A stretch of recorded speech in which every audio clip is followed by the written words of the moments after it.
ಜೊಹಾನ್ಸ್ಬರ್ಗ್ನಲ್ಲಿ ನಡೆಯಲಿರುವ G20 ಶೃಂಗಸಭೆಯಲ್ಲಿ ಭಾಗವಹಿಸಲು ಪ್ರಧಾನಿ ನರೇಂದ್ರ ಮೋದಿ 3 ದಿನಗಳ ದಕ್ಷಿಣ ಆಫ್ರಿಕಾ ಪ್ರಯಾಣ ಬೆಳೆಸಿದ್ದಾರೆ.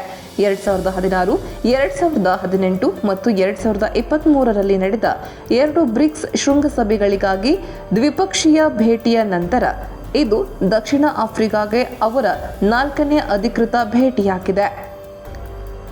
ಈ ವರ್ಷದ ಸಭೆಯು ಜಾಗತಿಕ ದಕ್ಷಿಣದಲ್ಲಿ ಆಯೋಜಿಸಲಾಗುತ್ತಿರುವ ಸತತ 4ನೇ G20 ಶೃಂಗಸಭೆಯಾಗಿದೆ.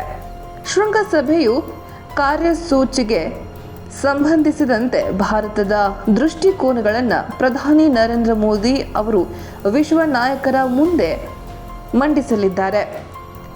ಶೃಂಗಸಭೆಯ ಸಂದರ್ಭದಲ್ಲಿ ಪ್ರಧಾನಿ ನರೇಂದ್ರ ಮೋದಿ ಅವರು ಜೊಹಾನ್ಸ್ಬರ್ಗ್ನಲ್ಲಿ ಉಪಸ್ಥಿತ ಬೇರೆ ರಾಷ್ಟ್ರಗಳ ಕೆಲವು ನಾಯಕರೊಂದಿಗೆ ದ್ವಿಪಕ್ಷೀಯ ಮಾತುಕತೆಗಳನ್ನು ನಡೆಸುವ ನಿರೀಕ್ಷೆ ಇದೆ.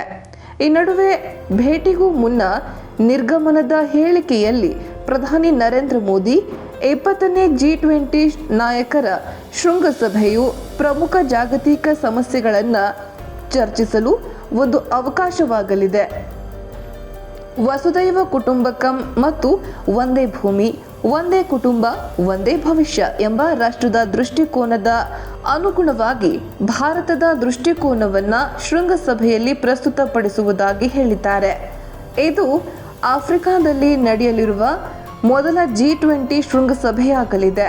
2023ರಲ್ಲಿ ಭಾರತದ ಅಧ್ಯಕ್ಷತೆಯಲ್ಲಿ ಆಫ್ರಿಕಾ ಒಕ್ಕೂಟವು G20 ಸದಸ್ಯತ್ವವನ್ನು ಪಡೆದುಕೊಂಡಿತು ಎಂದರು.